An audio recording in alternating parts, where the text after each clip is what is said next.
राधे राधे दोस्तों, श्रीमद् भागवत कथा के अगले एपिसोड में आपका स्वागत है। श्री मैत्रेय जी ने कहा, तात वरुण जी की ये बात सुनकर वो मदोन्मत्त दैत्य बड़ा प्रसन्न हुआ। उसने उनके इस कथन पर कि तू उनके हाथ से मारा जाएगा कुछ भी ध्यान नहीं दिया और चट नारद जी से श्री हरि का पता लगाकर रसातल में पहुंच गया। वहां उसने विश्व विजयी वराह भगवान को अपनी दाढ़ों की नोक पर पृथ्वी को ऊपर की ओर ले जाते हुए देखा। वे अपने लाल लाल चमकीले नेत्रों से उसके तेज को हर लेते थे। उन्हें देखकर वह खिलखिलाकर हंस पड़ा और बोला, अरे ये जंगली पशु यहाँ जल में कहाँ से आया? फिर वराह जी से कहा, अरे ना समझ, इधर आ, इस पृथ्वी को छोड़ दे। इसे विश्व विधाता ब्रह्मा जी ने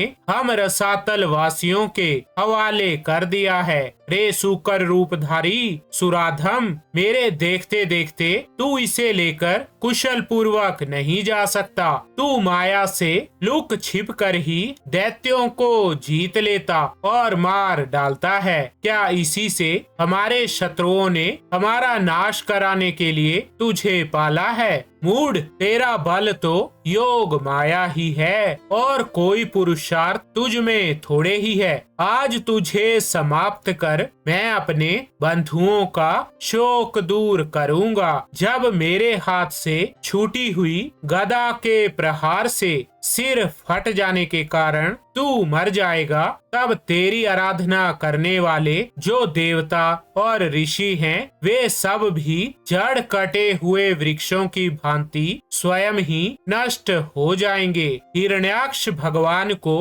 दुर्वचन बाणों से छेदे जा रहा था, परंतु उन्होंने दांत की नोक पर स्थित पृथ्वी को भयभीत देखकर वो चोट सह ली तथा जल से उसी प्रकार बाहर निकल आए जैसे ग्राह की चोट खाकर हथिनी सहित गजराज। जब उसकी चुनौती का कोई उत्तर ना देकर वे जल से बाहर आने लगे, तब ग्राह जैसे गज का पीछा करता है, उसी प्रकार पीले केश और तीखी धाड़ों वाले उस दैत्य ने उनका पीछा किया तथा वज्र के समान कड़क कर वो कहने लगा, तुझे भागने में लज्जा नहीं आती? सच है, असत पुरुषों के लिए कौन सा काम ना करने योग्य है। भगवान ने पृथ्वी को ले जाकर जल के ऊपर व्यवहार योग्य स्थान में स्थित कर दिया और उसमें अपनी आधार शक्ति का संचार किया। उस समय हिरण्याक्ष के सामने ही